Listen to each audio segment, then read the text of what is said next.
88 years young, Jack Nicholson has at last started talking freely about things he used to keep to himself. And one of them is the real story of his pal Robin Williams. To realize the weight of his words, one has to look back at the singular life of Nicholson himself, a man whose personal and professional life seemed so often as complicated and compelling as the films he acted in. John Joseph Nicholson was born on April 22, 1937 in Neptune City, New Jersey. His life was from the start influenced by conditions that were almost movie-like in their drama. As a child, Nicholson was raised on the premise that his grandmother was in fact his mother and that his true mother was his sister, a surprise he did not find out until he was grown. That shocking surprise, one worthy of a movie script, preceded the depth and richness that Nicholson would eventually incorporate into his career. Raised in a blue-collar background, Nicholson had a keen interest in acting and performance early on, an interest that slowly came to focus on acting despite a journey far from smooth. Nicholson entered Hollywood with modest beginnings, initially serving as a gopher at MGM's cartoon unit before making his way incrementally into acting. The early 1960s and late 1950s were characterized by bit parts in B films, usually for Roger Corman. The films did not lead him to stardom, but they provided him with time to craft his skills, develop his intensity of performance, and acquire the strength of character it takes to last in an industry that does not guarantee overnight success. His epiphany came in 1969 with Easy Rider, where his work as the drunk lawyer George Hansen earned him his first Academy Award nomination. The role propelled him to the mainstream and paved the way for a series of definitive performances that framed modern cinema. In the 1970s, Nicholson emerged as one of the decade's signature actors. In Five Easy Pieces, 1970, he was a man lost between worlds and epitomized alienation and disaffection with eerie precision. In The Last Detail, 1973, he achieved the rare balance of humor and profound pathos, and in the character he created, raw and unforgettable. Next was One Flew Over the Cuckoo's Nest, 1975, where his interpretation of Randall McMurphy, the hell-raising patient who has the temerity to challenge the dictatorship of Nurse Ratched, solidified his status as a cultural icon. His performance earned him his first Best Actor Academy Award, and in the process captured the generation's rebellious spurt against conformity and repression. The 1980s added more to Nicholson's legacy. In Stanley Kubrick's The Shining 1980, he portrayed Jack Torrance, a writer's fall to madness, with horrifying accuracy. His maniacal smile, his signature line, "Here's Johnny," carved into popular culture, remains one of the most haunting depictions of psychological horror ever captured on screen. But only a few years after, he showed his vulnerable side in Terms of Endearment, 1983, starring Garrett Breedlove, a dashing yet imperfect astronaut, a role for which he earned his second Academy Award.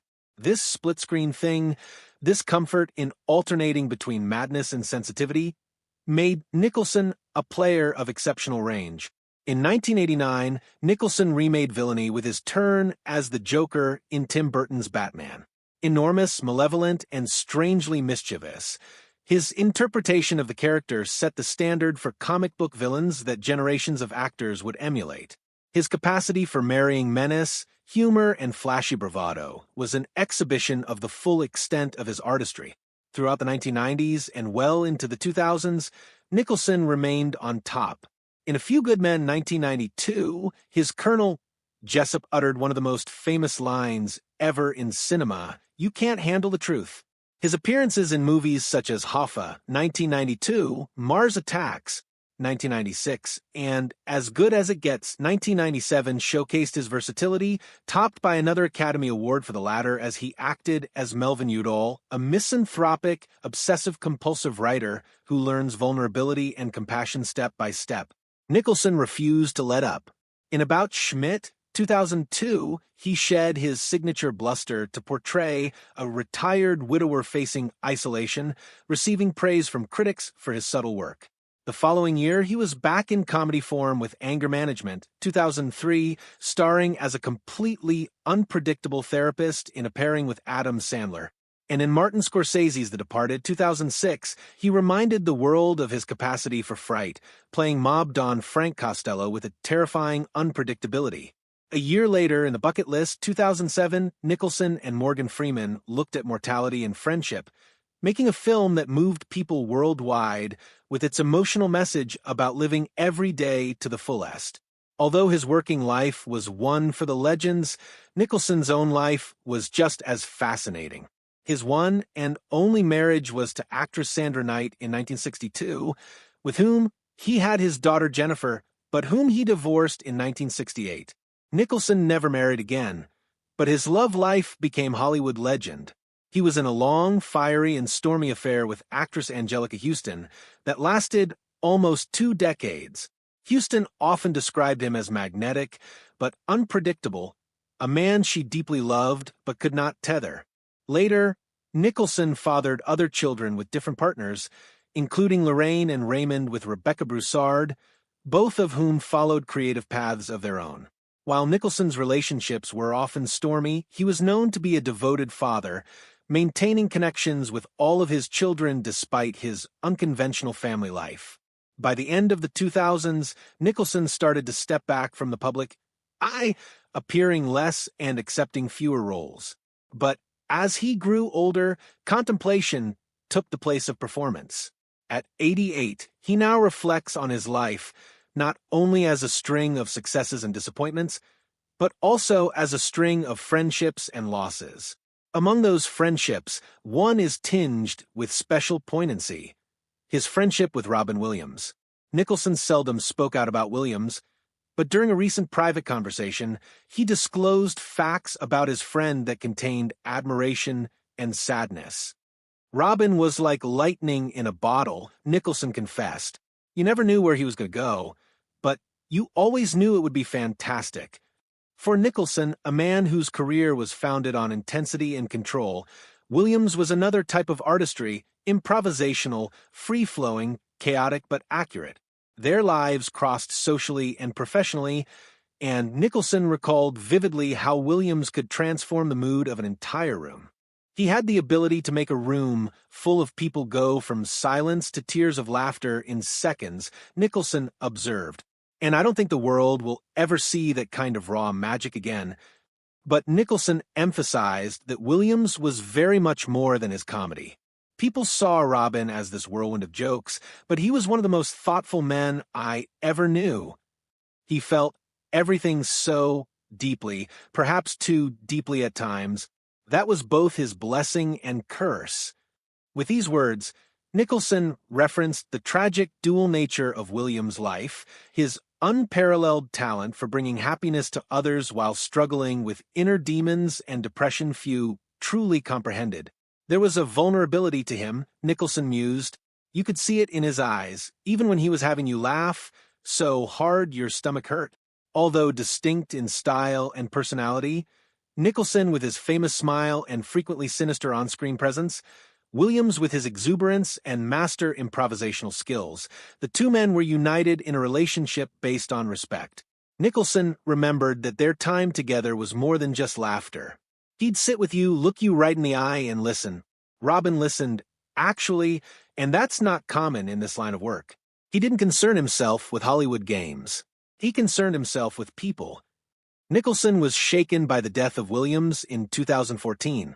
When Robin passed on, it was like the light went out of the world. He spoke softly.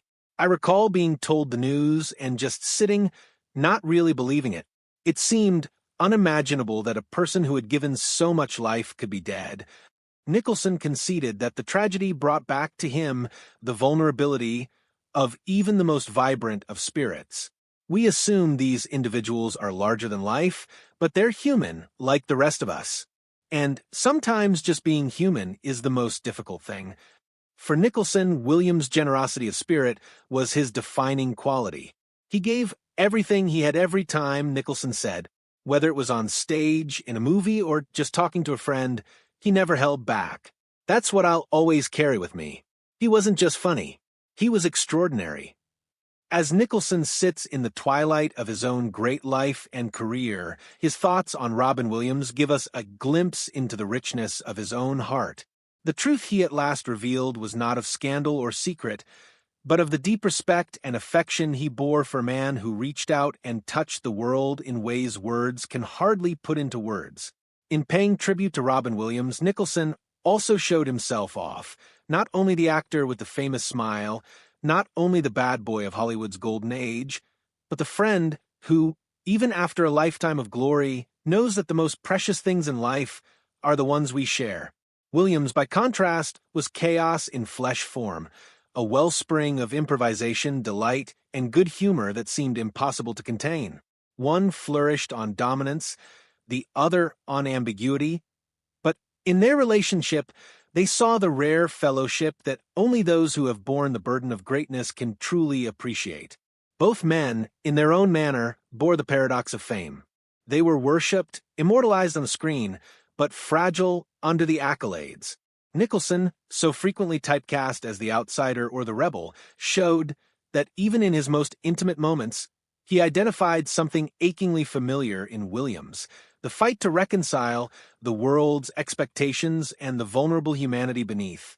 Williams, ever the clown who could make the world smile, bore within him the type of pain that even Nicholson, all intensity as he is, acknowledged that he could not possibly comprehend. In the dim light of his years, Nicholson's candor regarding Williams is more than mere tribute. It is a reflection of his own path.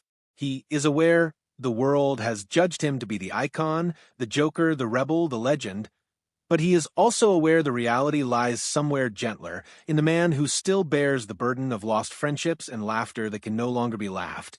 To talk of Robin Williams in tenderness and reverence is, in large part, Nicholson's manner of recognizing his own vulnerability, removed from the larger-than-life. Perhaps that is why they sound so poignant, because they tell us that Hollywood titans are subject to the same vulnerability as everyone else. Nicholson and Williams existed in the public eye, yet what defined them ultimately was not the applause, the accolades, the headlines. It was their capacity to connect, to give, to leave fragments of themselves in others' hearts.